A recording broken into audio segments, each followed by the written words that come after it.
Voici la correction du devoir sur les polynômes du second degré. Le premier exercice était uniquement de la leçon, il faut essayer d'avoir tous les points là franchement. Première question, explique ce qu'est une racine de f.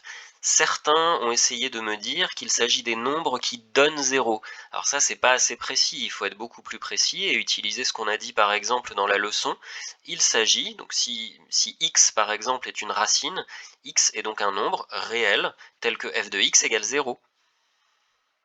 Une autre façon de le formuler était donc de dire que x est un antécédent de 0 par la fonction polynôme f.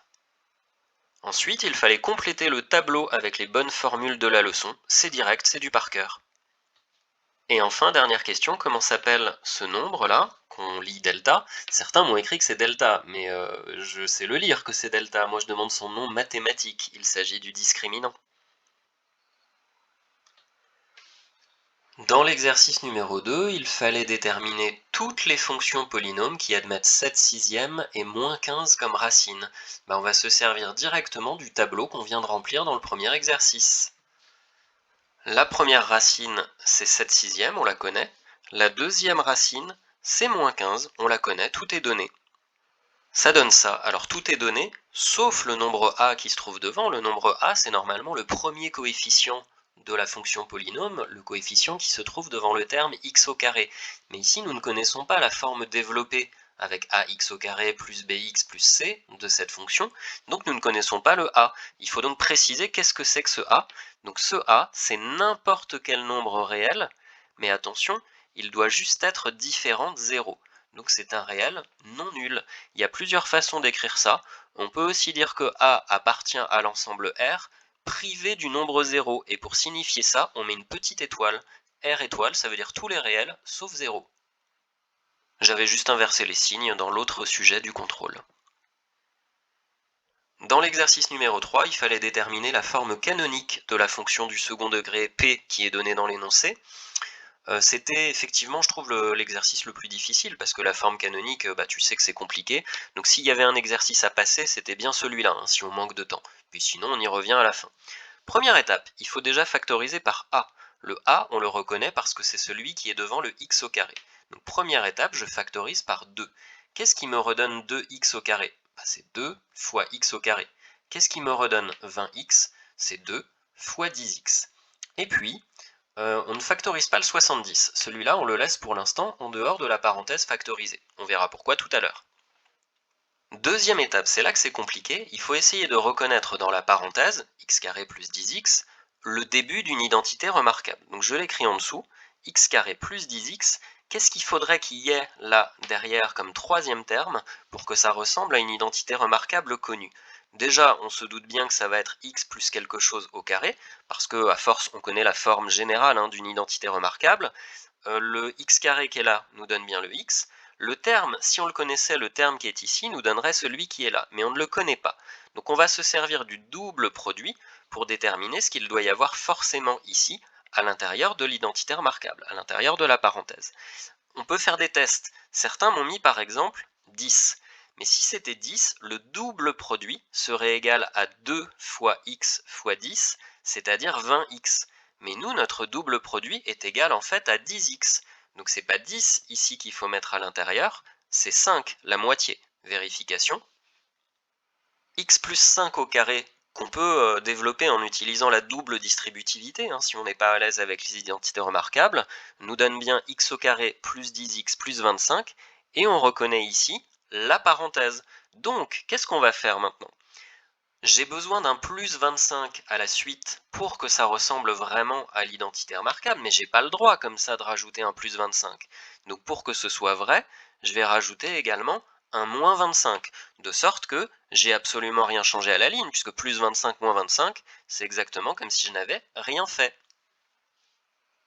Et maintenant, je reconnais ici, et j'ai tout fait pour, l'identité remarquable qui est écrite en noir en dessous, je peux remplacer. Et nous en sommes là, mais ne perdons pas de vue l'objectif de ce que nous sommes en train de faire, c'est de trouver la forme canonique, c'est-à-dire quelque chose de la forme A en facteur de une identité remarquable, plus un nombre qu'on appelle bêta dans la formule qui se trouve additionné derrière. Alors ici on a presque ça, on a bien le A là qui se trouve devant en facteur, on a bien l'identité remarquable, On a bien quelque chose qui ressemble au plus bêta derrière, mais on a un intrus, c'est le moins 25 ici, qui se trouve pris à l'intérieur de la parenthèse. Il faut donc le sortir de la parenthèse, mais certains m'ont écrit ça. Alors là, effectivement, le 25 est sorti de la parenthèse, mais il est sorti de façon fausse, parce que qu'est-ce que ça signifie d'être à l'intérieur de cette parenthèse-là? Ça signifie qu'on doit être multiplié par 2. Le 2 étant en facteur de cette parenthèse-là, tout ce qui est à l'intérieur est multiplié par 2. Et en particulier le 25 qui se trouve ici. Donc si tu le sors de la parenthèse, il faut bien penser à le multiplier par 2. Et il ne reste plus qu'à calculer les deux termes en fin de ligne pour avoir le bêta.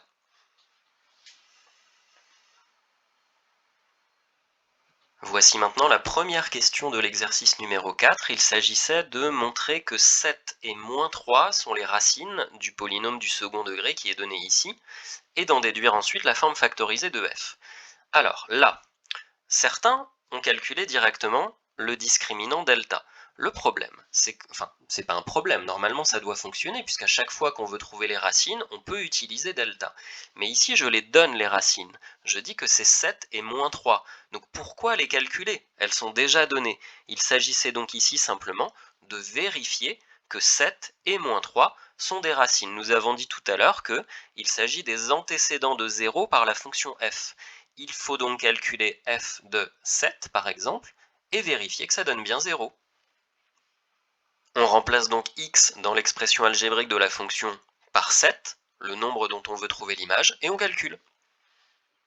On obtient effectivement 0, c'est-à-dire que 7 a comme image 0 par la fonction f. Par définition, 7 est une racine de f. Et on recommence avec moins 3. Attention, j'avais bien insisté, quand on calcule l'image de quelque chose de pas trivial, j'ai envie de dire de pas entier, positif, dès qu'il y a un moins, dès qu'il y a une fraction, dès qu'il y a une racine, quelque chose d'un peu particulier, il faut penser à mettre des parenthèses ici autour pour ne pas se tromper. En effet, moins 3 au carré, ça peut avoir plusieurs réponses selon comment tu l'écris. Ici, le moins n'est pas au carré, donc on est en train de faire moins 3 fois 3, qui donne moins 9. Ici, on est en train de faire moins 3 fois moins 3, car le moins est au carré également. La réponse est donc 9. C'est pas la même chose. Concernant le 24 qui est ici, il faut arrêter de me traîner des signes moins comme ça pendant tous les calculs. On est en train de multiplier un nombre négatif par un nombre négatif, le résultat est bel et bien positif. Et puis on déroule les calculs. Bon, et puis il faudrait penser à lire les énoncés aussi. Déduisant la forme factorisée de f, il fallait pas oublier ça. Maintenant que 7 et moins 3 sont des racines, on n'a plus qu'à écrire la formule générale. Mais ce a là qui est devant dans la forme factorisée, c'est bel et bien le a qui est le coefficient devant le terme en x au carré. Du coup, on peut le remplacer. C'est 2. Et puis également le moins 3, là on va pouvoir le mettre de façon un peu plus propre en plus 3. Et c'est ça, la forme factorisée de f. Et voilà pour le second énoncé. Deuxième question, même chose, ici le but ultime va être de trouver la forme factorisée de g. Par contre, contrairement à la question précédente où je donnais les racines, il y avait juste à vérifier, ici je ne les donne pas. Par contre, je signale qu'il y a une racine évidente. Les racines évidentes, c'est 1, ou c'est moins 1, ou c'est 2, ou c'est moins 2. On ne va pas aller chercher 3, 4, 5, et évidemment pas des nombres à virgule ou des nombres fractionnaires. 0, bon, généralement il n'y aura pas, quoique on verra tout à l'heure dans un autre exercice. Mais là, en tout cas, on va essayer 1, moins 1, 2 ou moins 2. Il s'agit de tâtonner un peu sur son brouillon, et on trouve assez rapidement que 2 est une racine évidente. Maintenant qu'on a trouvé une première racine, on est un peu embêté parce que on n'a pas la deuxième, et que la deuxième, visiblement, n'est pas une racine évidente. Il faudrait donc qu'on ait une relation connaissant la première racine qui nous permet de trouver la deuxième racine. Mais ça, on a deux formules que tu dois connaître par cœur. Le produit des racines, R1 fois R2, qui est donné en fonction des coefficients du polynôme, C sur A, et pareil pour la somme, donnée en fonction des coefficients du polynôme, moins B sur A. On utilise celle qu'on veut, ça va marcher dans les deux cas. Moi, je conseille plutôt d'utiliser la multiplication. On connaît R1, c'est la première racine, c'est celle qu'on vient de déterminer. On ne connaît pas R2, donc on laisse R2. Par contre, les coefficients C et A, on les connaît. C, c'est ici, c'est moins 2. Et A, on le connaît aussi, c'est ici, et donc c'est 4.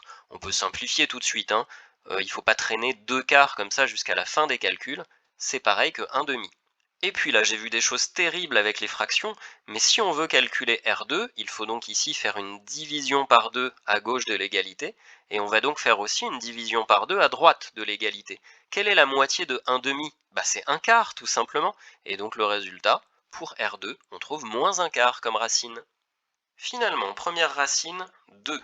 Deuxième racine, moins 1 quart. Il n'y a plus qu'à écrire la forme factorisée. X moins 2 en facteur grâce à la première racine 2. X plus 1 quart en facteur grâce à la seconde racine moins 1 quart. Et on n'oublie pas surtout le coefficient A à remettre devant.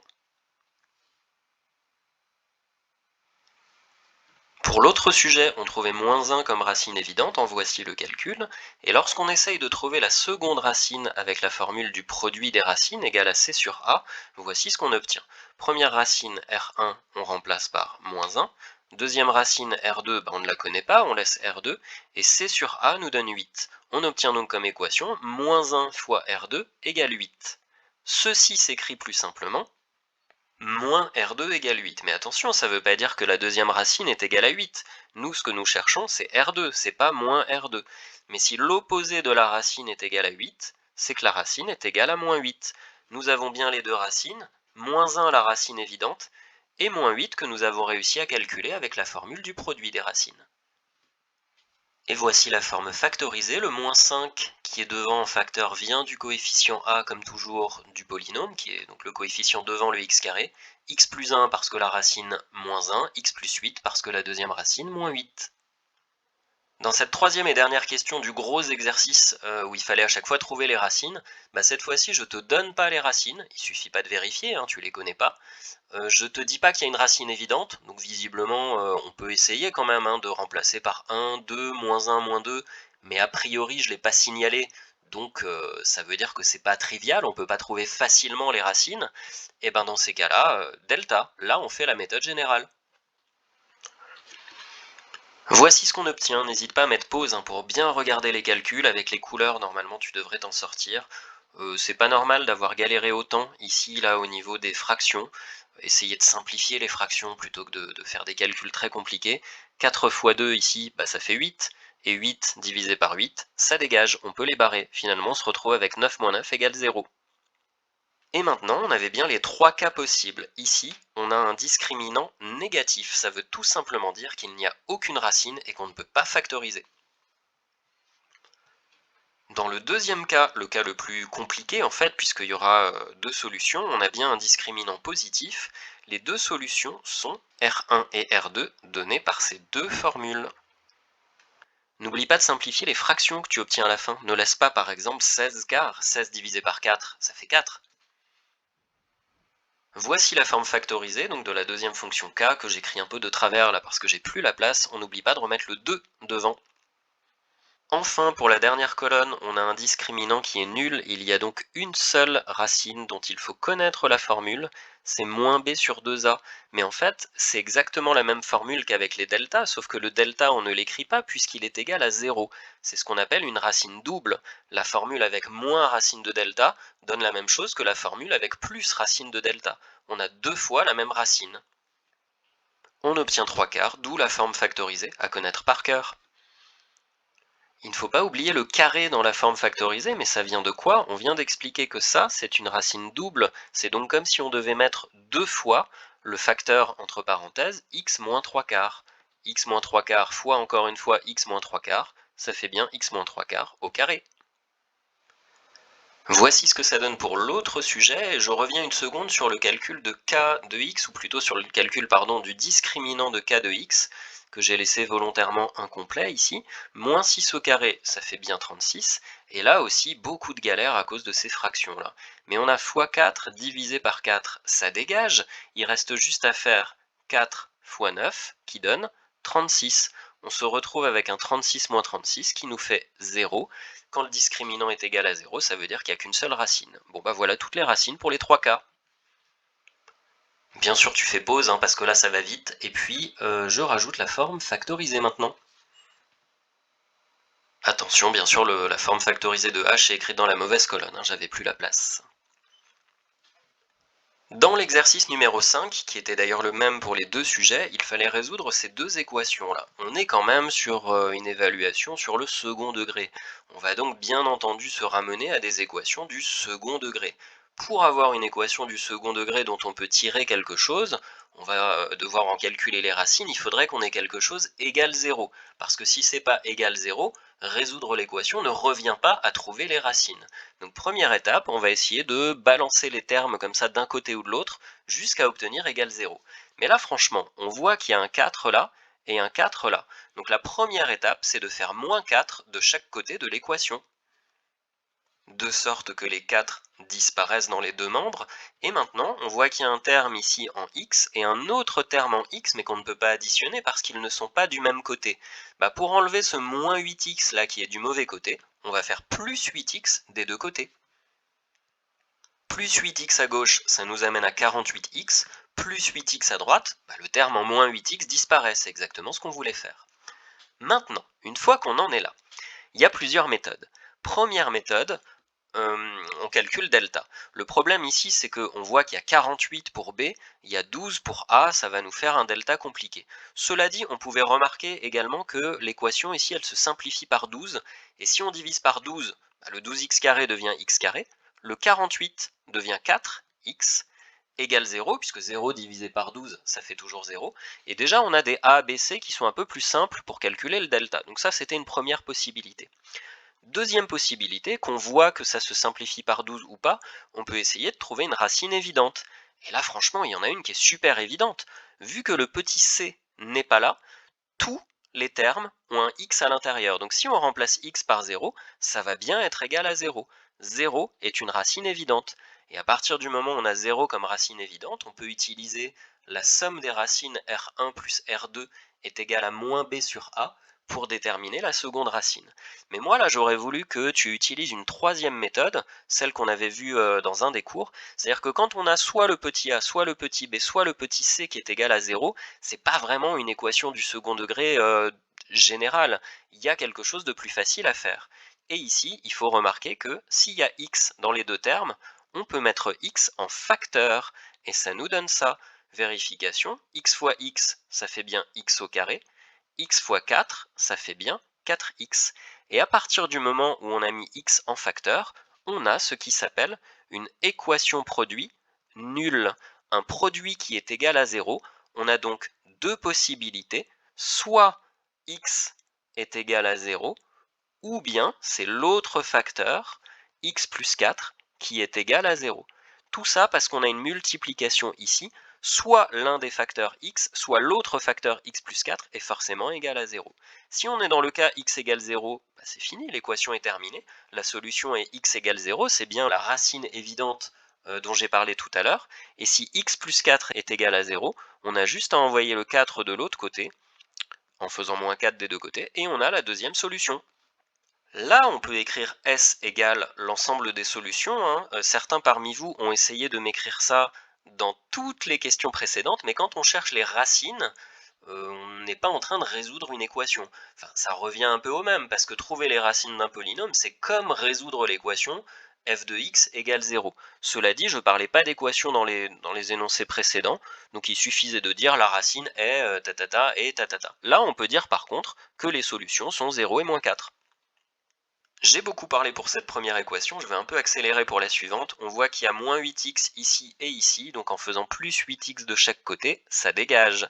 Il nous reste 5x carré, et on va ramener ce 5 là du bon côté du égal, pour encore une fois avoir égal 0.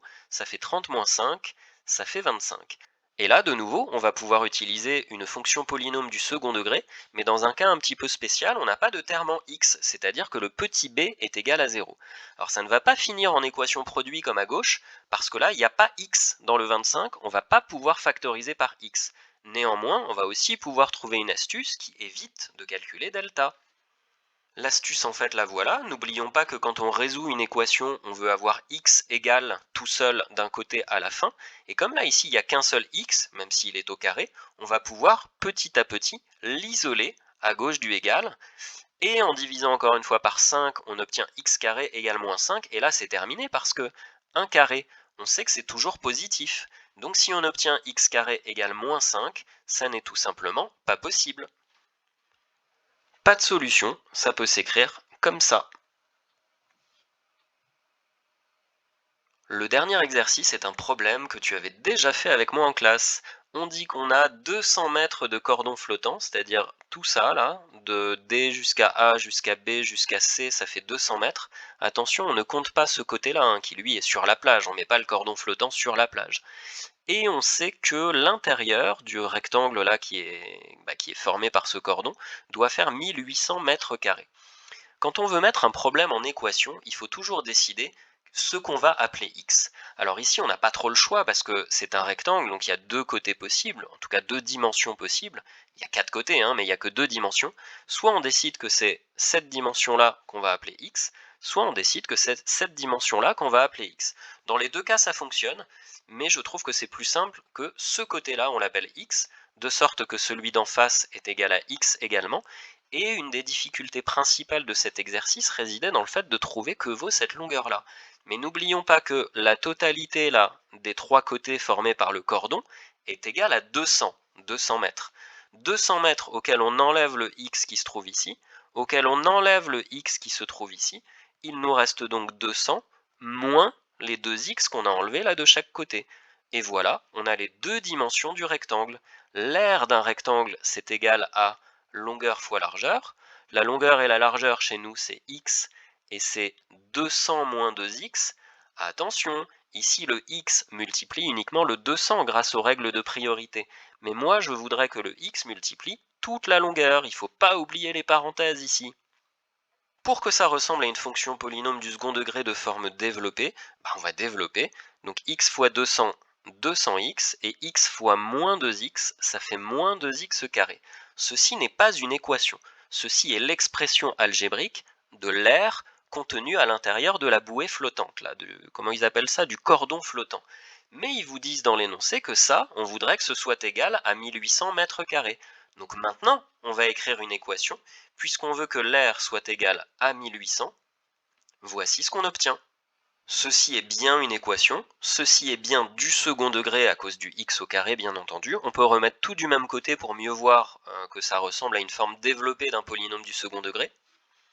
J'ai même remis dans l'ordre en mettant le terme en x au carré, suivi du terme en x, suivi du terme constant. Puisqu'on a une fonction polynôme du second degré égale à 0, il s'agit d'une recherche de racines. Il suffit de trouver les racines de la fonction moins 2x carré plus 200x moins 1800. Mais ça, c'était même pas demandé, il s'agissait d'un bonus. Voilà ce qu'il fallait obtenir. Alors déjà, on peut enlever le signe moins là qui se trouve devant, mais si je change le signe du terme en 2x carré, là, il faut aussi que je change le signe du suivant, et il faut aussi que je change le signe du suivant. Donc ça, c'est équivalent, c'est comme si on avait tout multiplié par moins 1 des deux côtés. 0 de l'autre côté, quand on change son signe, évidemment, ça reste 0. Et là, si on calcule le delta, ça nous donnait des choses super compliquées. Mais on peut remarquer quoi? Si j'ai réussi à changer le signe, je peux encore faire d'autres opérations comme ça des deux côtés. Et là, 2, 200, 1800, c'est tous des nombres pairs. Donc je vais pouvoir encore diviser par 2 des deux côtés de cette égalité, dans les deux membres de l'équation, et ça me donne une équation qui ressemble à ça. Alors elle n'a pas énormément changé, mais quand même on a des nombres qui sont plus simples. Et là on va pouvoir essayer de calculer delta. 100 fois 100, il suffit de rajouter des zéros, hein, ça fait 10 000. 4 fois 9, ça fait 36, donc 4 fois 900, ça fait 3600. 10 000 moins 3600, 6400. Puisque le delta trouvé est positif, on aura deux solutions. Il va falloir faire la racine de 6400. Mais la racine de 64, on la connaît, c'est 8. Donc la racine de 6400, on la connaît également, c'est 80. 80 fois 80, ça fait bien 6400. Puisque les deux zéros vont se rajouter, je te l'écris si c'est pas clair. 8 fois 8, ça fait 64. Et donc 80 fois 80, le 8 fois 8, ça fait bien 64. Et il reste à rajouter ce 0 et ce 0. 80 fois 80, ça fait bien 6400, ce qui nous permet de trouver cette racine et d'utiliser plus facilement maintenant les formules R1 et R2. Nous obtenons les deux racines 10 et 90, donc qui annulent le polynôme ici, ce sont ces racines. Ça signifie que ce sont également les réponses aux problèmes qui étaient posés au niveau du cordon flottant. Il y a donc deux solutions. Première solution, si x, donc cette longueur-là, est égale à 10, c'est en mètres, hein. Rappelons que l'autre dimension ici est égale à 200 moins 2x, c'est-à-dire 200 moins 2 fois 10, hein, puisque maintenant on sait que x est égal à 10, et on peut calculer que ça fait 200 moins 20, c'est-à-dire 180. Donc première solution, on aura un cordon flottant tel que AD est égal à 10 mètres, et l'autre dimension, qui s'appelle AB, sera égale à 180 mètres. On peut faire la vérification que 10 fois 180 donne bien les 1800 mètres carrés attendus. Deuxième possibilité, 90 mètres pour la longueur x qui se trouve là. Si on a 90 mètres, il suffit à nouveau de calculer l'autre dimension. 200 moins 2 fois x, ça devient 200 moins 2 fois 90, et on obtient 20 mètres, de sorte que la longueur AD x est égale à 90 mètres, et la longueur AB, 200 moins 2x, est égale à 20 mètres. Là aussi, on peut vérifier que si on multiplie 90 fois 20, on retrouve bien les 1800 mètres carrés attendus.